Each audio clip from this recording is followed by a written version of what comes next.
Bonjour et merci de nous retrouver pour la foi prise au mot, votre rendez-vous de formation chrétienne. Nous poursuivons cette semaine encore notre série d'avant sur le projet de Dieu pour l'humanité en compagnie de Saint Paul. La semaine dernière, Saint Paul était en train de régler la crise galate en affirmant que personne ne se sauve soi-même. Nous le retrouvons cette semaine face à une autre crise, celle d'une communauté très remuante et un peu prétentieuse, Corinthe.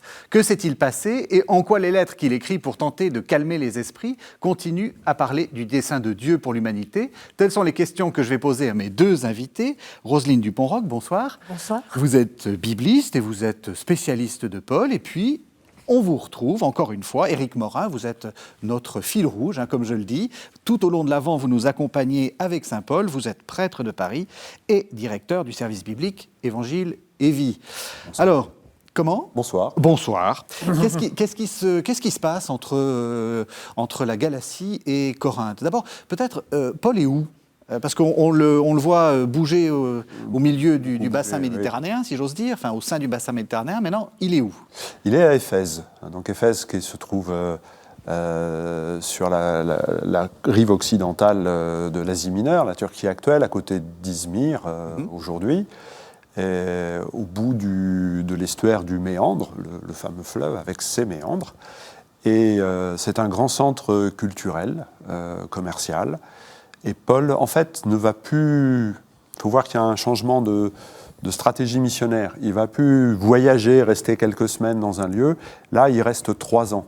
Donc, ça ne peut plus parler d'une étape. On parle vraiment d'un séjour. Il s'implante. Il loue un petit local le matin qui lui permet de rassembler des compagnons avec lesquels il travaille. Il les envoie rayonner à droite à gauche. Par exemple, il y a Épaphras qui va aller à Colosse et il écrira la lettre aux Colossiens en disant « Je ne suis jamais venu chez vous, mais c'est mon compagnon de travail, Épaphras, qui est venu vous évangéliser. » Donc il y a une manière de raisonner d'est en ouest. Il remonte la vallée du Méandre, puis la vallée du Lycos. Et alors, pour venir aux Corinthiens, eux, ils se trouvent de l'autre côté de la mer Égée. Et finalement, c'est pas très très loin. C'est-à-dire, quand le vent souffle dans le bon sens, c'est 2-3 jours de mer. Et sinon, il faut attendre 2-3 jours qu'il souffle dans le bon sens. Donc, c'est pas si loin que ça. Oui. Je pense que c'est important d'avoir ça en tête parce que Paul va choisir l'écrit. Dans la crise avec Corinthe, Paul va choisir l'écrit. Il y a de nombreuses lettres, on en a 2, mais il y en a plusieurs. Il y en a au moins 4, vraisemblablement 6 ou 7, qui sont maintenant réédités. Attendez, vous voulez dire, les 2 aux Corinthiens, c'est plusieurs lettres en fait. C'est plusieurs billets. Et il y en a d'autres qui sont perdus. Il y en a probablement une même antérieure à la première aux Corinthiens qui est perdue. D'accord. Ou des petits bouts de fragments, mais pas grand-chose. Et donc, Paul choisit l'écrit. Peut-être d'abord parce qu'au début, c'est juste une petite question comme ça qui se pose, alors il leur répond. Et puis, petit à petit, les réponses de Paul sont de moins en moins bien accueillies, jusqu'à devenir un vrai problème d'autorité. Enfin, pourquoi tu parles ? Pourquoi tu interviens ? Voilà. Et ça va se terminer, alors ça c'est la rupture entre la première et la deuxième, ça va se terminer par une vraie crise, une offense, une insulte qui est faite à Paul, et puis une réconciliation qui va pouvoir se mettre en œuvre. Et puis peut-être parce que Paul, quand il est sur place, il est quand même finalement très vite insupportable. Carrément. Mais bien sûr. L'écrit, il y a une personnalité beaucoup trop forte, beaucoup trop passionnée. L'écrit, ça permet quand même de prendre la distance. Voilà. Ça c'est important. C'est pas faute. C'est un média qui assure la médiation. Oui. Voilà. Un copain qui disait, il aurait le téléphone, il ne le prendrait pas. Il choisit l'écrit. Il faut qu'on mesure ça. C'est l'inventeur du web, d'une certaine façon. Le réseau et tout par écrit. Oui. Oui, ça permet de prendre une distance, du recul, d'apaiser les choses d'une certaine façon. Corinthe, c'est quoi Corinthe ? Parce que Corinthe, évidemment, c'est une cité qui a une très longue histoire et qui... je ne sais pas si vous êtes d'accord avec ce que j'ai dit au début, j'ai dit une communauté un peu prétentieuse. Mais Corinthe, c'est une cité qui a été reconstruite, qui a été renommée puisqu'elle avait disparu. En 44 ou 46 avant Jésus-Christ, non, 146. En 164. Oui. Voilà, oui. Avant Jésus-Christ, et qu'elle a été refondée par César en 44, voilà. 46 avant Jésus-Christ. Donc c'est une cité nouvelle. avec des gens qui ont derrière eux 2, 3 générations, mais pas plus, et avec des gens qui sont venus sur, comme faisaient les Romains quand ils fondaient une colonie, un acte finalement d'amnistie. Les soldats mercenaires ou légionnaires qu'on installait là, c'était loin de Rome. C'était plus prudent. Et puis, on faisait venir ceux qui voulaient bien venir s'installer. Alors, il y avait des esclaves en fuite, des affranchis, des gens qui avaient besoin de blanchir un peu leur casier judiciaire, des marchands qui voulaient faire fortune. Et donc, c'est une cité qui, depuis toujours, ça l'avait été avant, et ça a continué, avait une espèce de complexe par rapport à Athènes, qui est la cité de la pensée, la cité des philosophes, la cité de la sagesse, la cité de la démocratie. Et donc à Corinthe, il y avait une insatisfaction permanente, des gens qui certainement s'étaient assez vite ou enrichis ou au contraire appauvris, mais des gens qui étaient en quête d'une dignité, d'une reconnaissance, d'où l'importance et le fait d'accepter rapidement les propositions religieuses qui venaient notamment d'Égypte ou d'Asie, et le fait que Paul a été certainement bien accueilli, parce qu'il offrait à ces gens-là une dignité nouvelle à laquelle ils aspiraient. Parce que c'est une communauté un peu mixte, hein, et on voit bien qu'il y a à la fois des gens d'un certain niveau social, et puis c'est aussi une ville maritime, c'est une ville de marins. Ça a mauvaise réputation, toujours une mauvaise réputation. Toujours mauvaise réputation. Le verbe corinthiser au IIIe siècle signifiait des choses pas bien. Non, qu'on ne dit pas. Qu'on ne dit pas. Donc ça fait une communauté un peu remuante, enfin avec des... Même, on dit souvent, et je crois que c'est en partie fondé, que c'est la communauté la plus emblématique du projet paulinien. Elle rassemble des juifs et des païens, des esclaves et des hommes libres, des lettrés, il y en avoir des hommes et des femmes. Des hommes et des femmes, et tout le monde prend la parole. Et Paul défend que tout le monde prenne la parole dans l'Assemblée. Et ils la prennent très volontiers, un peu trop. Il y a un souci de compétition quand même, on voit bien. Dans la communauté corinthienne, il y a un goût de la performance et un goût de la concurrence, de la compétition. Finalement, quel est le meilleur, quel est le plus spirituel, parce que c'est ça, ils veulent être des spirituels, des gens de l'esprit. Ce qui est assez frappant, c'est qu'on sent, on imagine dans l'Antiquité des choses très un peu hiératiques, etc. On sent au contraire des communautés très remuantes, avec beaucoup de phénomènes qui nous paraissent un peu exotiques, du parler en langue, des guérisons, on a l'impression d'être, pardonnez-moi l'expression, dans une église évangélique du Middle West. Middle West, je ne sais pas. Corinthe et le Middle West, peut-être. Oui, mais ces phénomènes-là devaient avoir lieu lorsque Paul arrive. Lorsque Paul arrive et enseigne, il devait y avoir des phénomènes de ce genre. Nous, on est un petit peu notre, finalement, réserve occidentale. Ça nous gêne, mais c'est sûr qu'il y avait des phénomènes. D'ailleurs, Paul le dit que lui-même, ça lui est arrivé de parler en langue. Il y avait des gens qui se levaient pour prophétiser. Et là, effectivement, on a une communauté mélangée, particulièrement avide de cette immense dignité que Paul lui offre quand même. C'était pas rien de devenir des fils de Dieu alors qu'on venait de gens sans label. On n'était pas des hommes de bien comme à Athènes. Et du coup, il y a cette espèce de remue-ménage sans arrêt dans la communauté corinthienne. On se dispute, on fait des petits groupes à la grecque, à la façon dont chacun allait se grouper autour d'un leader religieux dans un sanctuaire. On reproduit ça dans la communauté chrétienne. Eh bien, il y a de la bagarre, quoi. Une foire d'empoigne, un peu, à Corinthe. Et Paul fait plutôt... Enfin, qu'est-ce qu'il fait? Parce qu'on a l'impression qu'il est plus ou moins pris à partie, et puis peut-être arraisonné par un des groupes, alors que lui-même ne veut pas forcément rentrer dans le débat. Encore une fois, il est parti, donc il apprend tout ça à distance. Il apprend tout ça à distance.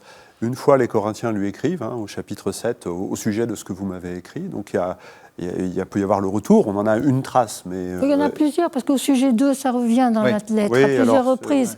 Il y a Chloé qui est venue, Madame Chloé, qui avait un rôle important dans la communauté de Corinthe, qui envoie des messages à Paul.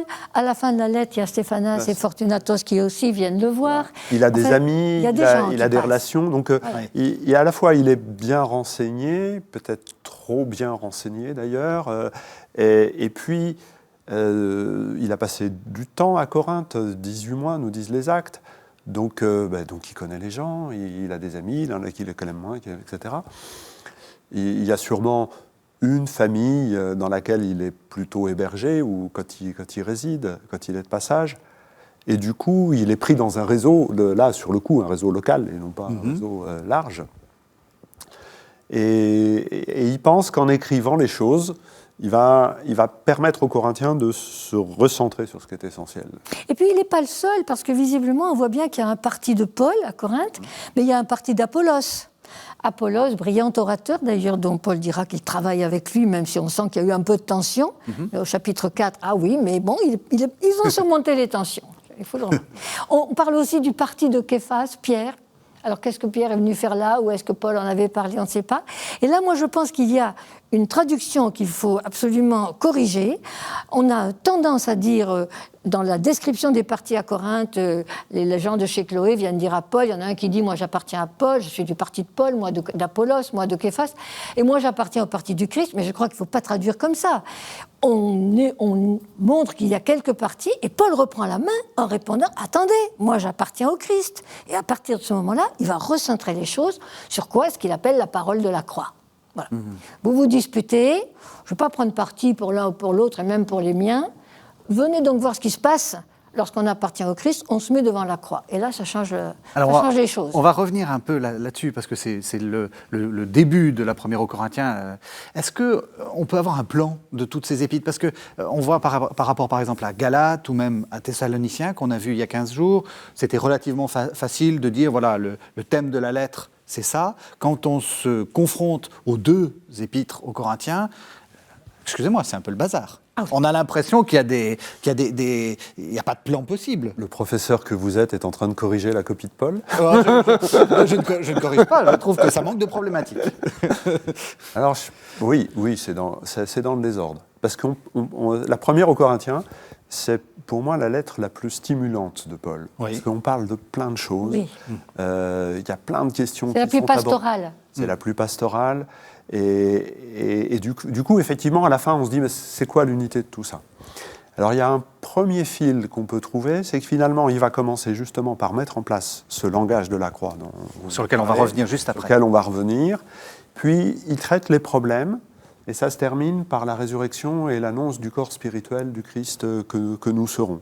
Donc, en fait, ce n'est pas un plan, mais ça peut être une progression. Voilà. Puis tu viens de parler de corps spirituel. Moi, je pense qu'il y a un fil rouge dans la lettre aux Corinthiens, après ce porche sur la croix du Christ, et c'est quand même le crucifié. C'est le thème du corps.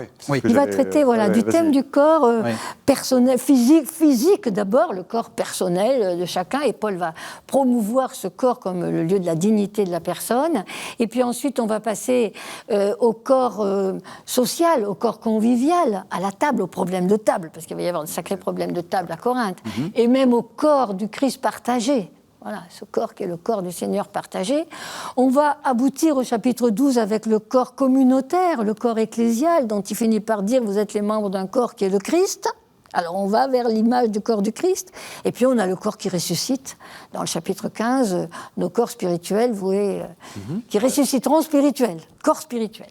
Il y a 33% de l'usage du vocable corps, corporel, corporellement, plus le verbe somatisé, qui se trouve dans cette seule lettre aux Corinthiens. C'est-à-dire que si on veut réfléchir sur ce que c'est que le corps dans le Nouveau Testament, on ne peut pas faire fi de la première aux Corinthiens. C'est vraiment son fil rouge. Et il y a un deuxième fil rouge, toujours du point de vue statistique, on s'amuse comme ça, des fois les soirs d'hiver, 16% du verbe juger et tous ses dérivés, condamner, accuser, discerner, mettre en examen, tout ça, qui se trouve dans cette première aux Corinthiens. Et il y a un endroit où ça se raccroche, c'est juste après avoir raconté le dernier repas de Jésus, il les invite à savoir discerner le corps. Ça pourrait être pour moi le titre de la première aux Corinthiens. D'accord. Savoir discerner le corps, justement dans tous ces états sociaux, amicaux, familiaux, spirituels. Ecclésial. Puis le corps crucifié de Jésus, qui est au début, qui n'est pas mentionné d'ailleurs. À ce moment-là, il n'y a pas. Mais je trouve que en fait, il y a une très grande unité de réflexion, de thématique. Et dans un monde qui quand même gardait de sa filiation grecque, de sa présence grecque, un mépris pour le corps soma, avec le vieil adage pythagoricien, soma, sema, le corps c'est un tombeau. Donc le corps, on le méprise, on en fait n'importe quoi, puisqu'il ne vaut rien, ou au contraire, on l'abandonne et on s'en détourne complètement. Ouais. La deuxième aux Corinthiens, quel est son plan? Parce qu'il faut tout faire. C'est encore plus difficile. Oui, c'est encore plus difficile. C'est encore plus difficile. La deuxième aux Corinthiens, le plan est compliqué parce qu'il faut mettre à part à mon avis, les 4 derniers chapitres de 10 à 13 dont on a dit peut-être que c'était la fameuse lettre écrite dans les larmes, enfin qui est vraiment une lettre où la tension entre Paul et les Corinthiens est à son comble. Et où, au fond, il va tenter à tout prix de se défendre et de se réconcilier avec eux. Or, la réconciliation, elle a déjà été racontée au chapitre 7. C'est ça, on a l'impression que c'est un peu... On a l'impression que ça a été recousu après. Oui. Il y a donc les 7 premiers chapitres qui sont les débats avec les Corinthiens et autour quand même de nombreuses réflexions sur quel est au fond le centre de la foi, c'est ce dévoilement de la figure du crucifié sur qui brille la lumière de la gloire de Dieu. On arrive à ce chapitre 7 qui est un chapitre de réconciliation, puis on a 2 billets, 8 et 9, qui sont 2 billets sur ce qu'on a appelé la collecte. C'est-à-dire Paul qui se charge de faire dans les communautés qu'il a rassemblées une collecte pour aider la communauté chrétienne de Jérusalem qui est affamée parce qu'il y a une famine, et ça on en a des témoignages ailleurs dans l'histoire romaine, une véritable famine et les gens sont en difficulté. Et cette collecte est pour lui un moyen de faire reconnaître par les apôtres de Jérusalem, par la communauté de Jérusalem, l'égale dignité de ces églises qui sont des églises venues du paganisme. En gros, il y a des juifs, mais en gros c'est des églises venues du paganisme. Si elles leur viennent en aide matériellement, c'est une espèce de contrepartie du don spirituel qu'elles ont reçu de Jérusalem, c'est un moyen de reconnaissance. Il n'est pas sûr que la collecte a été bien accueillie à Jérusalem. On n'en parle pas. Que du contraire, j'ai l'impression. Plutôt que du contraire. Voilà. Alors, on arrive donc on retourne sur la première aux Corinthiens, et donc la stratégie, vous l'avez dit l'une et l'autre, pour résoudre la crise et les multiples parties, c'est de dire, attendez, on regarde d'abord la croix du Christ et, j'allais dire, on se calme. Enfin, on a l'impression que c'est un peu ça. On regarde les choses autrement. Qu'il est en train de dire, on se calme. On regarde les choses autrement. Ouais. Et alors, qu'est-ce que c'est la croix du Christ? Pourquoi est-ce que ça a ce rôle pour calmer les communautés? C'est Paul qui dans l'ensemble des apôtres et de la vie de cette toute première communauté chrétienne, c'est Paul qui va y être le plus sensible. D'ailleurs, on ne retrouve cette expression qu'une fois, mais sous sa plume. Et en fait, une des raisons pour lesquelles il a persécuté l'Église, vraisemblablement, c'est que pour lui, c'était un scandale et une stupidité de dire que le Messie puisse être crucifié. On a pu l'évoquer en parlant de la lettre aux Galates. Oui, c'est un maudit de Dieu. Mais si maudit de Dieu, c'est pas possible. C'est pas possible. Le Messie, c'est celui qui vient donner la bénédiction et permettre qu'Israël, ayant reçu la bénédiction, puisse la faire transparaître aux nations. Et vous voulez que ça soit un mec qu'on a condamné à mort, un paria sur... Non, pas possible. Mais comme justement le Christ s'est révélé en lui, c'est ce qu'on a évoqué la dernière fois dans la lettre aux Galates, il est celui qui va pouvoir mener le combat spirituel de dire on ne peut pas faire comme si ça ne s'était pas passé. Et il y a une manière d'être attaché à Jésus ressuscité. On dit, au fait, la résurrection, c'est le happy end de l'Évangile. C'est ce qu'espéraient les Corinthiens. Et c'est ce qu'espéraient les Corinthiens. Ressuscité. Bah oui. Voilà. Et on ne peut pas ne pas considérer que c'est simplement les premiers chrétiens qui n'avaient pas compris. Non, c'est notre combat. Pour nous ressusciter, Jésus a accepté d'être crucifié. Il n'a pas besoin de la résurrection, il n'a pas besoin de la crucifixion. L'épisode de la transfiguration peut, entre autres choses, être compris comme la manifestation de Jésus ressuscité sans être mort. Oui. Et donc, il met Pierre, Jacques et Jean devant la liberté avec laquelle il accepte d'être crucifié, non pas pour ressusciter, mais pour nous ressusciter avec lui. Et c'est ça, je pense qu'on pourrait dire, appeler la parole de la croix. C'est rappeler cette liberté de Jésus qui accepte de mourir pour nous ressusciter avec lui. Et du coup, qu'est-ce que ça change? Oui. Et la première aux Corinthiens, c'est la réponse constante sur tous les aspects de la vie, comment on mange, comment on vit sa conjugalité, comment on vit sa filiation, comment on vit en société. Tout ça sous l'ombre de la croix. Qu'est-ce que ça change? Voilà, c'est ça là. Vous dites ça en souriant, mais oui. c'est quand même plutôt tragique, cette histoire de croix. Évidemment, mais en même temps, c'est le lieu du renversement. Oui. La croix, c'est le lieu du renversement. C'est là où, effectivement, le fait que Jésus soit celui qui a touché le fond, puisque scandale pour les Juifs, folie pour les païens, la croix, c'était, Cicéron dit, c'est un supplice dont on ne parle pas parmi les gens honnêtes. On n'en parle pas. C'est le supplice vraiment des esclaves, des parias, des traîtres, etc. Pour les Juifs, le maudit de Dieu, et c'est là qu'il vient rejoindre l'humanité la plus perdue. Et donc c'est là qu'il vient aussi la relever.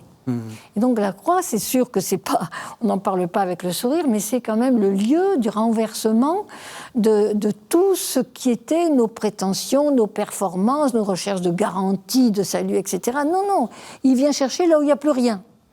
Et il le dit bien d'ailleurs, Paul aux Corinthiens. Il les insulte en leur rappelant leur passé et d'où ils viennent.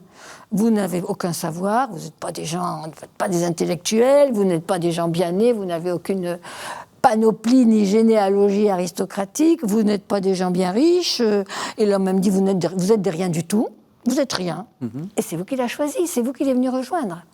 Tout ce formidable retour à la dignité de ceux que Dieu a choisis. Concrètement, quand le pape François dit c'est auprès des migrants, c'est auprès des pauvres, etc., que tout se joue, est-ce qu'il est paulinien? Mais complètement.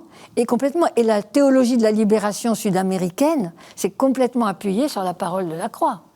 Parce que c'est là que, effectivement, les plus exclus sont rejoints et même sont choisis pour être ceux que Dieu vient relever. Alors, c'est intéressant que vous parliez. Oui. J'allais faire une belle transition. Ouais, je vous la laisse. Ah oui, allez, laissez-moi faire ma belle transition. Ma belle transition, c'est de dire, vous dites ça, et pourtant, donc, la théologie de la libération a plutôt un côté révolutionnaire, a plutôt un côté de changement de société. Eh bien, je vous propose qu'on écoute un texte qui semble dire le contraire, et vous allez nous montrer que peut-être pas. C'est un texte qui commence en disant que chacun vive selon la condition que le Seigneur lui a donnée en partage. Ça n'est pas très révolutionnaire. C'est la première aux Corinthiens, chapitre 7. Par ailleurs, que chacun vive selon la condition que le Seigneur lui a donnée en partage, et dans laquelle il se trouvait quand Dieu l'a appelé. C'est ce que je prescris dans toutes les églises. L'un était-il circoncis lorsqu'il a été appelé? Qu'il ne dissimule pas sa circoncision. L'autre était-il incirconcis? Qu'il ne se fasse pas circoncire. La circoncision n'est rien, et l'incirconcision n'est rien. Le tout, c'est d'observer les commandements de Dieu. Que chacun demeure dans la condition où il se trouvait quand il a été appelé. Étais-tu esclave quand tu as été appelé? Ne t'en soucie pas. Au contraire, alors même que tu pourrais te libérer, mais plutôt à profit ta condition d'esclave. Car l'esclave qui a été appelé dans le Seigneur est un affranchi du Seigneur. De même, celui qui a été appelé étant libre est un esclave du Christ. Quelqu'un a payé le prix de votre rachat. Ne devenez pas esclave des hommes. Que chacun, frère, demeure devant Dieu dans la condition où il se trouvait quand il a été appelé.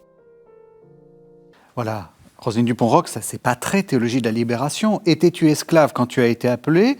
Ne t'en soucie pas, au contraire, alors même que tu pourrais te libérer, mais plutôt à profit à condition d'esclave. Alors, moi, je ne suis pas tout à fait d'accord non plus avec la traduction. Très bien. Voilà, et je pense que Éric ne va pas me dire le contraire. Très bien. Il y a plusieurs choses. La condition ou l'état, rester dans la condition et dans l'état. Mais attention, il n'a jamais demandé qu'on reste dans l'état d'esclave ou dans la condition ou dans le métier. Enfin, on a tout dit sur ce mot. Or, le mot grec, c'est « reste dans l'appel ». Et c'est un mot dynamique. Reste fidèle à l'appel. L'appel, il peut vous déplacer. Oui. Et pas seulement vous déplacer intérieurement. Donc, il faut remettre les choses bien au point. C'est reste dans l'appel. Reste fidèle à cet appel. C'est-à-dire toujours prêt à répondre. Alors, à répondre pourquoi, après, il va falloir discerner. Voilà. Alors après, il y a la question de l'esclave. Il y a plusieurs exemples. Il faut peut-être revenir en arrière. Dans ce chapitre 7, Paul commence à répondre à des Corinthiens qui, voulant effectivement être de purs spirituels, avaient décidé qu'ils ne voulaient plus voir leurs femmes. il est bon pour l'homme de ne pas s'approcher de la femme, et donc on se sépare, et on va vivre comme de purs esprits. Et Paul dit, il n'en est pas question. Il n'en est pas question. Restez donc ensemble et essayez de vivre déjà convenablement comme ça, c'est pas si mal. Oui. Voilà. Et alors, c'est la même chose pour les esclaves. Il n'est pas en train de dire ou de promulguer une libération des esclaves, mais il y a un appel pour l'esclave, et dans son esclavage, il est appelé à essayer de profiter de cette nouvelle dignité. Alors comment ? Mais c'est à chacun à choisir. Paul n'a jamais tracé d'avance le chemin de chacun. Chacun, appelé à cette nouvelle dignité, doit y être fidèle, et ça va probablement, à ce moment-là, lui faire poser des actes personnels de changement de vie, et il va y avoir aussi peut-être des effets dans la société de ce changement personnel, ça ne peut pas être autrement. Le plan de Dieu, je reviens au chapeau de la série, si je puis dire, au thème général de la série. Le plan de Dieu, j'aime bien parce qu'on a parlé de nouvelle dignité. Est-ce que c'est ça, finalement ? C'est de donner une nouvelle dignité à l'homme, et la difficulté, c'est d'arriver à gérer le fait qu'on a l'impression que rien n'est vraiment changé, enfin le tissu du monde reste le même, et en même temps, on est complètement différent. Oui, il y a une grande différence qui vient parce que, contrairement à la manière habituelle dont on comprend ce texte-là comme une espèce de justification de l'état de vie. Oui, un conservatisme social. Et en fait, l'état de vie est même antinomique par rapport à ce texte-là. Oui. Il y a l'idée qui, pour le coup, est extrêmement évangélique, et on veut souvent opposer Paul et Jésus, et là, sur ce coup-là, c'est que le plus pauvre est mis au cœur de la communauté. Celui qui est considéré comme rien doit être mis au cœur de la communauté, quel que soit son statut. Parce que finalement, ce qui fait le statut des membres de la communauté, c'est qu'il y a un appel et qu'ils sont chargés d'y vivre une réponse. Et le mot réponse est devenu notre mot vocation, mais du coup, il a perdu son côté dynamique. On a une vocation où on ne l'a pas, et puis au milieu, on ne sait pas trop. Appel, oui. Alors qu'en fait, on est appelé, et le mot d'appel désigne aussi la convocation d'un témoin à la barre. Et donc, on est mis dans notre situation humaine pour pouvoir laisser le témoignage de Dieu se réaliser dans notre vie. Ce n'est pas forcément même nous qui avons à rendre un témoignage à Dieu. Le pauvre, il n'a pas besoin de se défendre. Il le fait tout seul. Et du coup, dans cette situation-là, il y a bien une libération qui se met en œuvre. Quelle que soit la situation dans laquelle nous sommes, nous pouvons répondre à l'amour de Dieu. Nous pouvons répondre à l'appel de Dieu. Et la liberté, c'est justement cette transformation d'une situation en une vocation, mais cette fois-ci, entendu, en une bonne occasion pour répondre à l'appel de nos frères. Alors évidemment, on a reproché à Paul de ne pas demander la libération des esclaves. Oui. Ça ne voulait rien dire. On peut se reprocher aujourd'hui de continuer à utiliser du pétrole ou de l'électricité, si on voulait arrêter le dérèglement climatique. Oui, mais alors demain... Remarquez, on pourrait bien. On pourrait, d'accord, mais si je vous coupe l'électricité, si je vous supprime le pétrole, en hiver, vous allez voir. Et puis plus de KTO. Alors ça oui. serait terrible. Ça, c'est dramatique. Non, mais voyez ce que je veux dire, c'était pas pensable. C'était pas pensable. Mais il y a eu des communautés chrétiennes où les esclaves ont été affranchis quand même. Il faut quand même le dire aussi. Et que lorsque Paul renverra son Onésime, l'esclave qui s'est en fuite de Philémon, auprès de son maître, il demandera, et qu'il a un esclave qu'il a gagné à la foi chrétienne et qu'il a baptisé et qu'il considère comme son enfant dans le Christ, il va dire à Philémon qu'il doit l'accueillir dans le Seigneur comme un frère dans la communauté, mais aussi comme un frère dans la chair. Et ça veut dire quoi ? Si ça ne veut pas dire une autre place sociale, j'y connais rien. Non, il y a vraiment la nécessité d'avancer. Il y a une vraie liberté de Philémon qui va chercher. C'est-à-dire qu'on parle d'Onésime, mais en fait, c'est Philémon qui doit être libre. Parce que si l'esclave s'est enfui, c'est qu'il s'est passé des choses. Lesquelles, on ne sait pas, mais il s'est passé des choses. Et donc maintenant, il se retrouve, il avait un esclave en fuite auquel il pense qu'il a des droits, et maintenant, il faut qu'il ait la liberté de l'accueillir comme un frère dans le Christ, dans la chair. Et dans la chair, c'est très intriguant. Ce qui veut dire dans la réalité sociale Et puis, il y a une expression, et j'allais dire, on aurait mieux fait de la lire pendant l'Épître aux Galates, ça nous aurait évité de rentrer dans des complications aussi grandes. La circoncision n'est rien, et l'incirconcision, donc l'absence de circoncision, n'est rien. Ça, c'est quand même assez révolutionnaire d'une certaine façon. On a la même chose dans les Galates à la fin. Il est en train de... Oui. Je dis la même chose dans les Galates. Non, je plaisantais, mais par rapport à la semaine dernière, on voit bien que là, il le dit aussi, mais on voit bien que là, c'est assez révolutionnaire. C'est-à-dire que toutes les hiérarchies sont en train de bouger. À partir du moment où une personne humaine a entendu l'annonce de la résurrection de Jésus, qui, à travers la croix, nous associe à sa propre existence, il n'y a plus rien de plus important dans sa vie. Et pour lui, et au regard de ceux qui partagent la même foi. Il y en a qui y sont parvenus en étant juifs. Il y en a qui y sont parvenus en ne l'étant pas. Il y en a qui y sont parvenus... toutes les situations sont une bonne occasion pour vivre cet évangile, parce que c'est comme ça que Paul l'appelle.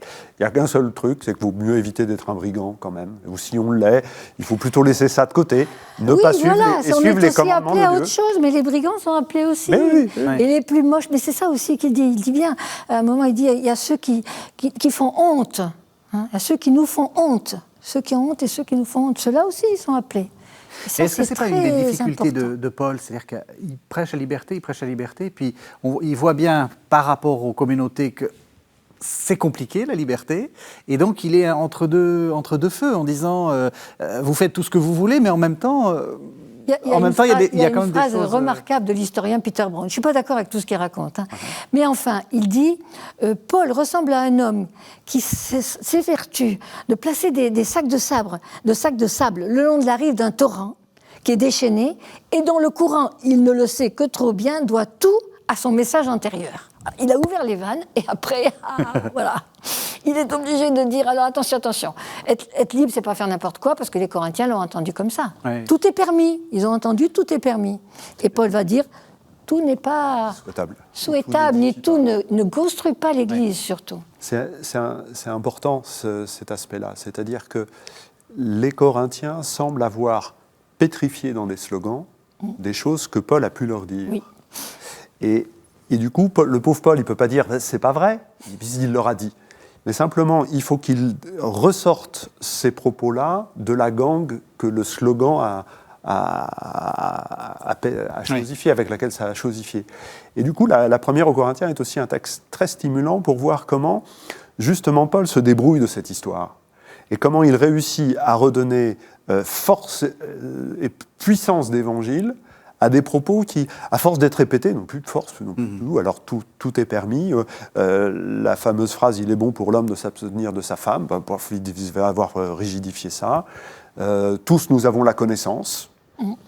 Voilà, il y a vraiment un certain nombre, et maintenant dans les éditions de la Bible, on les met bien, ces phrases entre guillemets. Oui, parce que c'est effectivement soit du Paul repris, soit les Corinthiens qui le disent. Voilà, et Paul ne peut pas les contredire de front, mais simplement, on doit être capable de redonner les racines de ces propositions-là. Et les racines, c'est justement ça, le langage de la croix.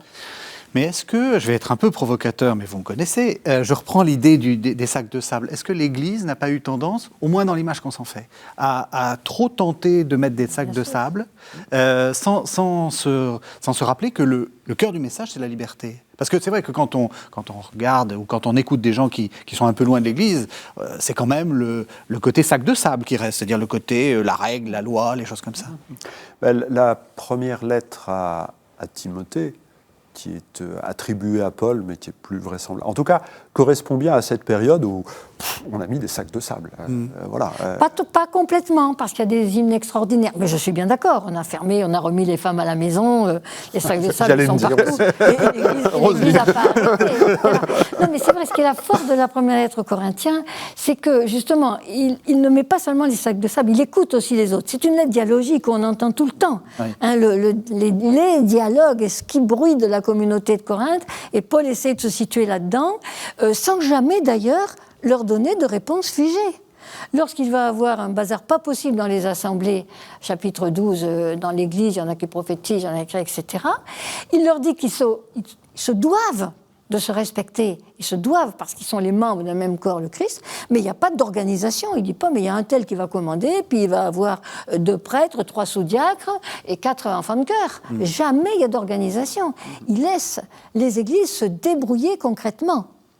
Il leur ouvre la porte. Et sur une question très pratique de savoir si on a le droit de manger des viandes sacrifiées aux idoles, Pareil. il n'y a pas d'autre possibilité de manger de la viande à l'époque si elles ne sont pas sacrifiées dans les temples.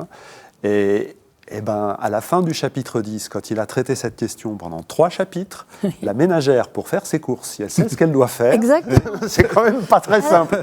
Et d'ailleurs, on retrouve le même problème dans les lettres de l'Apocalypse, les 7 lettres des chapitres 2 et 3 de l'Apocalypse, ce qui montre bien que 20 ans, 30 ans après, le problème n'est pas réglé dans la communauté. Oui. Et c'est un monde vivant, et où Paul a ouvert les pistes, montré les balises, et là, pas la grande balise, oui, le phare. Le phare, c'est effectivement la parole de la croix. À partir de là, votre liberté, elle consiste à discerner, à essayer de trouver des chemins d'entente entre vous. Et Paul donne son exemple de liberté, alors c'est là où il est déconcertant. Il dit... toujours sur cet exemple des viandes sacrifiées aux idoles, si ça scandalise mon frère de me voir participer à ça, eh ben ma liberté c'est de renoncer. Je ne mangerai plus jamais de viande. Plus jamais de viande. Et pour une phrase très très belle, je ne veux pas scandaliser mon frère pour lequel le Christ est mort. Et je pense qu'il y a là quelque chose de fondateur on retrouve le langage de la croix, même s'il n'est pas nommé. Oui. Je regarde mon prochain comme un frère parce que le Christ est mort pour lui. Je peux me dire que ça en valait pas la peine, mais voilà. Et donc, il est mort pour lui. et c'est ça la norme. Absolument. Enfin, d'une certaine façon. Oui, c'est ça qui m'empêche. Et ça la norme, mais ça ne vous oblige pas, pour ça, de choisir de ne pas manger des viandes. Non. Parce que 2 chapitres plus loin, il dira que vous en mangez, que vous en mangez pas. Faites tout pour la gloire de Dieu et pour le respect du prochain. Oui. Voilà. Trouvez un moyen. Alors, on avance dans l'émission, le temps file. non, mais le temps file et on pourrait rester longuement là, sur cette première aux Corinthiens, notamment sur la résurrection, mais on parlera de la résurrection pour Pâques. Nous continuons et on va passer à la deuxième aux Corinthiens qui va reprendre une partie des questions et notamment la question, vous avez commencé à le dire, de l'identification de Paul à un message et puis peut-être des problèmes que la présence de Paul pose au sein de la communauté. Je vous propose que l'on écoute de la deuxième aux Corinthiens, le chapitre 4, les versets 2 à 14. Il est en train, en gros, d'expliquer comment lui évangélise, finalement. Qu'est-ce que c'est qu'être un évangélisateur dans ce monde antique ? On écoute Paul. Nous avons dit non aux procédés secrets et honteux. Nous nous conduisons sans fourberie. Et nous ne falsifions pas la parole de Dieu. Bien au contraire. C'est en manifestant la vérité que nous nous recommandons nous-mêmes devant Dieu à la confiance de tous. Si cependant notre évangile demeure voilé, il est voilé pour ceux qui se perdent, pour les incrédules, dont le Dieu de ce monde a aveuglé l'intelligence, afin qu'ils ne perçoivent pas l'illumination de l'évangile de la gloire du Christ, lui qui est l'image de Dieu. Non, ce n'est pas nous-mêmes, mais Jésus-Christ Seigneur que nous proclamons. Quant à nous-mêmes, nous nous proclamons vos serviteurs à cause de Jésus. Car le Dieu qui a dit que la lumière brille au milieu des ténèbres, c'est lui-même qui a brillé dans nos cœurs pour faire resplendir la connaissance de sa gloire qui rayonne sur le visage du Christ. Mais ce trésor, nous le portons dans des vases d'argile, pour que cette incomparable puissance soit de Dieu et non de nous. Pressés de toutes parts, nous ne sommes pas écrasés. Dans des impasses, mais nous arrivons à passer. Pourchassés, mais non rejoints. Terrassés, mais non achevés. Sans cesse, nous portons dans notre corps l'agonie de Jésus, afin que la vie de Jésus soit elle aussi manifestée dans notre corps. Toujours. En effet, nous les vivants, nous sommes livrés à la mort à cause de Jésus, afin que la vie de Jésus soit elle aussi manifestée dans notre existence mortelle. Ainsi la mort est à l'œuvre en nous, mais la vie en vous. Pourtant, fort de ce même esprit de foi dont il est écrit, j'ai cru, c'est pourquoi j'ai parlé, nous croyons, nous aussi, et c'est pourquoi nous parlons, car nous le savons. Celui qui a ressuscité le Seigneur Jésus nous ressuscitera nous aussi avec Jésus et nous placera avec vous près de lui. On a entendu le mot ressuscité, on va quand même parler de la résurrection. Mais peut-être avant, Roselyne Dupont-Roch, cette phrase, ce trésor, nous le portons dans des vases d'argile, c'est-à-dire c'est eux-mêmes en fait, pour que cette incomparable puissance soit de Dieu et non de nous. Est-ce que c'est pas ça le cœur finalement de la vision que Paul a de lui-même? Alors, c'est pas de Paul lui-même. D'abord, il dit nous. Oui, Moi, c'est vrai, je remarque que c'est pas toujours Paul, c'est nous. On n'est pas apôtre tout seul. Oui. Et Paul est un parmi d'autres. D'ailleurs, il a ses réseaux, il a ceux dont on a parlé tout à l'heure, ceux qu'il envoie. Et ça, c'est important. Alors, ensuite, il met en perspective, au fond, ceux qu'ils vivent, et puis le message, ce qu'ils ont à dire. Et finalement, Paul a quand même dit, le Christ vit en moi. Ce Christ qu'ils ont à donner à voir à travers ce qu'ils disent et ce qu'ils font. Et on va assister dans ce texte à cette espèce d'élitement, d'usure des apôtres, de fatigue, d'épuisement. Ils vont le dire, on est dans des impasses, on est écrasé, etc. Alors que à travers ça, brille de plus en plus la force et la puissance de Dieu. Le message vient de Dieu et il n'est pas de nous. Et ça se voit finalement dans cette espèce de façon de faire passer l'essentiel et de s'effacer derrière, qui correspond aussi probablement à un épuisement et une fatigue physique réelle. Parce qu'il s'en donnait quand même pas. Le nombre de kilomètres qu'il a fait en bateau, je veux bien, mais à pied, le nombre de traversées de toute l'actuelle Turquie, de l'Asie mineure et de la Grèce que lui et ses compagnons ont fait, c'est énorme. Et il était sans arrêt sur la brèche. Donc il y a cette espèce de, pas d'oubli, mais d'effacement de ce qu'il est, au fond, au profit de celui qu'ils veulent donner à voir et sur le visage de qui brille la gloire de Dieu. C'est ça, ça être chrétien. Et c'est ça peut-être, j'allais dire, encore une fois, je suis peut-être un peu provocateur, c'est ça être prêtre? C'est-à-dire ne pas se mettre en avant? Je suis rentré dans les études pauliniennes par ce texte-là. Donc oui, pour moi, c'est déterminant. En fait, il fait l'apologie de l'apôtre.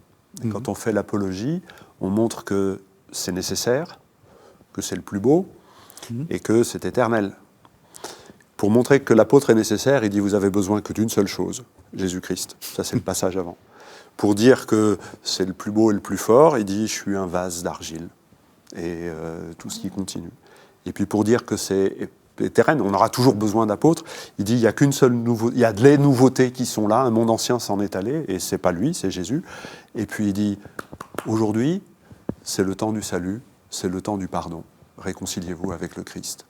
Et donc c'est une espèce d'apologie complètement inversée, qui est une illustration de cette parole de la croix, mais cette fois-ci appliquée à lui-même, qui est sidérante en fait. Les Corinthiens, ils ont dû... une lettre de réconciliation et qui ne doit visiblement pas être complètement achevée, parce qu'ils vont se retrouver. Je pense que ça s'est bien passé, mais il y a eu un chemin encore à faire après la réception de la lettre. Elle est très très dure. Oui, c'est ça, et c'est paradoxal, parce que finalement l'unité de l'Église, enfin l'unité de la communauté, et puis donc plus largement l'unité de l'Église, se fait au nom de, justement, de choses qui ne sont pas très... il y a l'unité autour du Christ, et puis ensuite... c'est quoi qui fait l'unité? Le verset juste avant, qui est le plus beau, mais ouais. Chaque fois que je lis un passage de la deuxième Corinthiens, c'est toujours le plus beau. C'est toujours le plus beau. Les étudiants s'amusent. Le Dieu qui a dit, c'est celui-là que vous voulez? Non, c'est sur nos visages, oui, c'est ça. Nous pouvons contempler et refléter, le verbe est difficile, la gloire de Dieu. Et au fond, une des forces de la deuxième aux Corinthiens, c'est de décrire un mouvement circulaire. Vos intercessions deviennent des actions de grâce. Nous bénissons Dieu qui nous bénit. Sur mon visage, il y a la gloire du Christ, sur le vôtre aussi, et on s'en nourrit et repaît réciproquement. C'est une lettre qui invite à faire rentrer dans la réciprocité. Et l'apôtre, il a simplement été là comme un déclencheur. C'est le premier à être arrivé à Corinthe et à dire « Messie, crucifié, ressuscité ». Et ça a déclenché quelque chose qui le dépasse un peu parfois, l'image du torrent. Et du coup, une fois que c'est fait, il se retire. Mais il y a une fierté quand même de l'apôtre. Il y a quand même une fierté de l'apôtre. Alors là aussi, c'est une fierté paradoxale, parce qu'il le dit bien, là, finalement, il dit sans arrêt, la vie est en Jésus-Christ, nous vivons la mort de Jésus pour que sa vie à lui triomphe.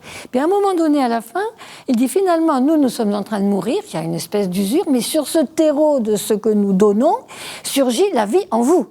Donc il y a cette fierté quand même d'avoir fait naître, ou aidé à naître, ou installer le Christ au milieu de l'Église de Corinthe comme celui qui rassemble, qui fait avancer, même si lui, Paul et les autres s'y sont usés jusqu'à la corde. Mais cette fierté, il réfléchit aussi à la manière dont elle doit être positionnée. Celui qui est fier, qui soit fier dans le Seigneur. On pourrait même traduire celui qui fait le fier, qui soit fier dans le Seigneur. Oui. Et je trouve que d'avoir joué comme ça sur les mots, Paul essaye de réfléchir à la nécessité de la fierté, parce qu'on a parlé de dignité tout à l'heure, qui concrètement est digne, c'est être fier de ce que j'ai fait de ma journée. Il y a des choses légitimes. Et simplement, est-ce que j'en suis fier pour pouvoir dire à Dieu, regarde, c'est moi le plus beau? Et là, ça s'appelle faire le fier. Mm-hmm. Ou bien est-ce que je commence par être dans le Seigneur, qui est une expression importante pour Paul, qui veut dire beaucoup de choses et un peu compliquée, c'est-à-dire que je commence par confesser ce que Dieu a fait pour moi. Puis après, je peux, devant Dieu, être fier de ce qu'il a fait pour eux, ce que j'ai fait pour eux, du bout de réponse que j'ai pu apporter. Mm-hmm. Et vraiment, il y a ce thème de la fierté, c'est un peu le pendant existentiel, c'est anachronique de le dire comme ça, de ce ce dont on parlait la semaine dernière à propos de la justification. Qu'est-ce que ça veut dire que je suis justifié? Bon, voilà, on peut réfléchir, mais finalement, de quoi je peux être fier à partir du moment où le Christ a donné sa vie pour moi? Et de cela, finalement, de cela. De cela. Et c'est à la fois ascétique, parce que je fais d'autres choses qui ne sont pas trop mal, enfin, j'espère, et c'est parce que le Christ a donné sa vie pour moi et que j'en suis fier que je peux avoir des fiertés secondes, comme des répliques. Et puis il y a ce sens de la transmission quand même. Et du coup, ça me pousse, ça me contraint à transmettre. Et c'est ça qu'il a fait sans arrêt. Et puis, il dit qu'il est le père des communautés, qu'il est la mère. Enfin, finalement, ces Corinthiens insupportables avec qui il se bagarre, il les aime profondément. Il les aime profondément. Et c'est un peu son désespoir de les voir se séparer, s'émietter. Il le dit bien quand même. Vous êtes le sceau de mon apostolat. Vous êtes ma lettre de recommandation, quelque chose de l'ordre de garantie, ce que je vais produire devant le Seigneur. C'est étonnant, cette façon de, au fond, s'effacer, mais avec une immense fierté, c'est qu'eux parviennent à devenir des chrétiens debout, quoi. Alors on arrive à la toute fin de l'émission. Je voudrais juste que vous commentiez une dernière phrase, parce que finalement ça nous permet de renouer avec notre perspective du plan de Dieu. Voilà une autre formulation, il me semble, de ce que c'est que le plan de Dieu pour Paul. Celui qui a ressuscité le Seigneur Jésus nous ressuscitera nous aussi avec Jésus, et il nous placera avec vous près de lui. On a parlé dans la première aux Thessaloniciens d'une espérance du retour du Seigneur. Là, c'est une deuxième manière d'en parler, pour dire le plan de Dieu, c'est finalement une résurrection ecclésiale, en fait. C'est très collectif. Certainement, c'est très collectif. Ecclésial et peut-être plus largement, parce qu'après Paul, il y aura Colossiens, Éphésiens, plus largement de l'humanité, du monde tout entier. Et on verra peut-être avec la lettre aux Romains qu'il y a même la création qui va être prise en charge dans cette résurrection.